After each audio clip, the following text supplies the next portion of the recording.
डोक्याला मार लागल्यापासून सगळं विसरल्या रे ते. अरे मला ओळखण नाही, मी सका पोरगा असून घरात कोणालाच ओळखण नाही. बरं डॉक्टर काय म्हणतात, काही इलाज बिलाज आहे का नाही याच्यावर? डॉक्टर बोलले त्याला जुन्या गोष्टी आठवून सांगा, काय जुन्या घटना झाल्या असल्या त्या आठवून बघा.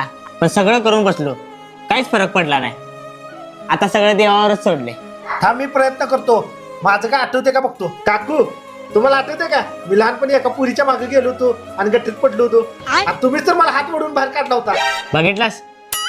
अरे नाही रे आठवत तिला, आम्ही लय प्रयत्न करून बसलोय. अरे पोरांचं लावू दे, तिच्या स्वतःच्या नातूला पण विसरली ती. कशी आहे तब्येत आता काकूची? काय सांगू, अजून काहीच फरक पडला नाही. खूपच वाईट झालं हो काकू सोबत. अच्छा. हे घ्या, तुमचं ताट आणि तांब्या राहिला होता आमच्याकडे. ठीक है, काळजी घ्या. समझ गया. अगं दही दिलेले वाटे दिलेच नाही.